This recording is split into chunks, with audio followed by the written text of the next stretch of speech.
अस्सलाम वालेकुम स्टूडेंट्स। आज हम जो टॉपिक पढ़ने जा रहे हैं उस टॉपिक का नाम है isothermal process. This is very important short question, तो टाइम जाया किए बगैर देखते हैं। टॉपिक है आइसोथर्मल प्रोसेस।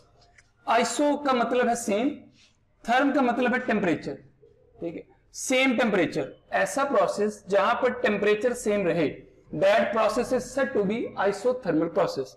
तारीफ बड़ी सिंपल है, a process in which temperature of the system remains constant is called isothermal process. तो देखिए जो हमने लिखा उसको हम यहां मैथमेटिकली लिखते हैं। मैंने ये कहा कि टेम्परेचर आपके पास कांस्टेंट है। देखिए अगर टेम्परेचर कांस्टेंट है इसका मतलब ये हुआ कि टेम्परेचर में चेंज नहीं आएगा, टेम्परेचर एक जैसा रहेगा।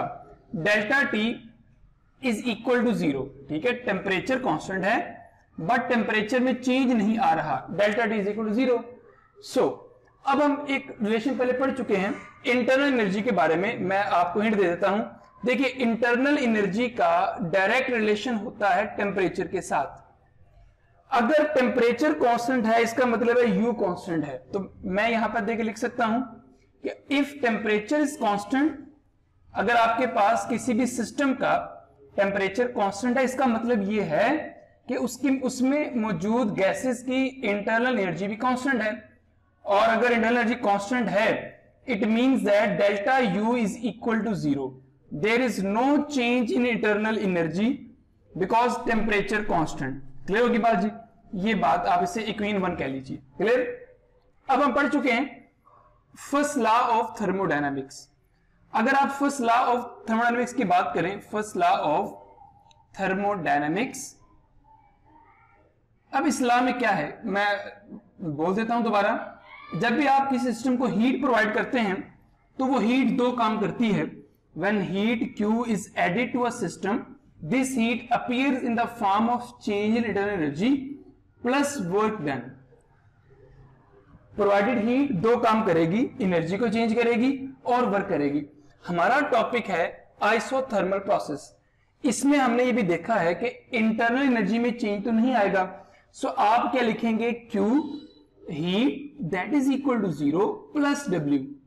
और अगर मैं यहां इसको यू लिखूं तो ये आपके पास देखें यू बन जाएगा Q is equal to W।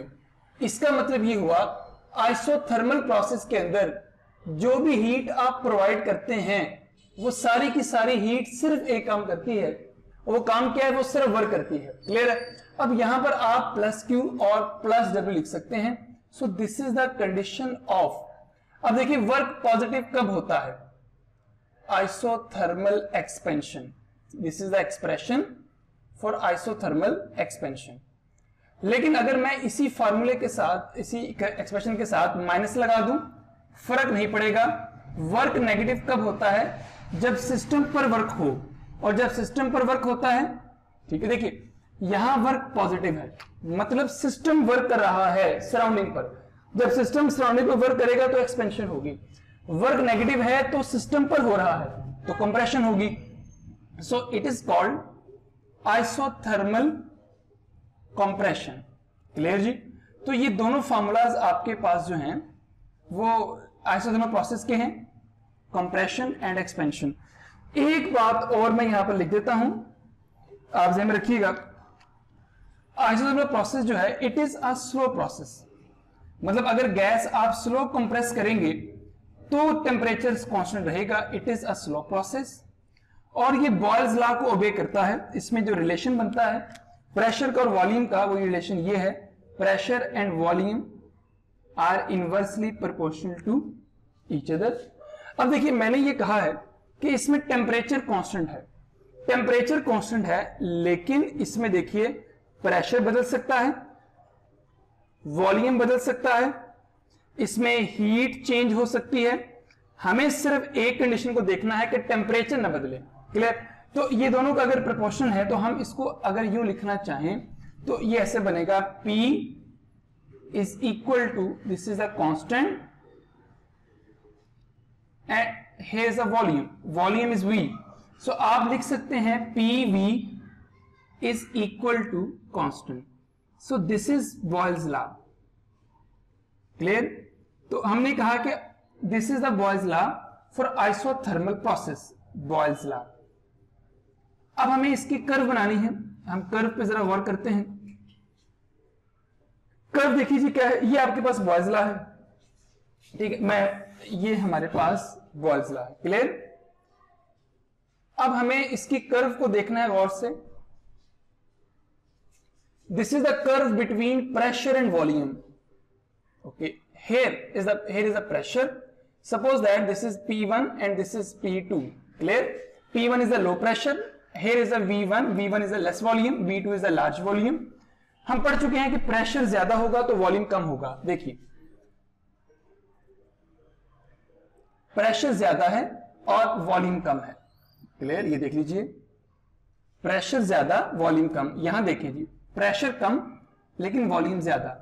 सो अगर आप इनको मिलाइए, ये आपके पास कर्व बनती है।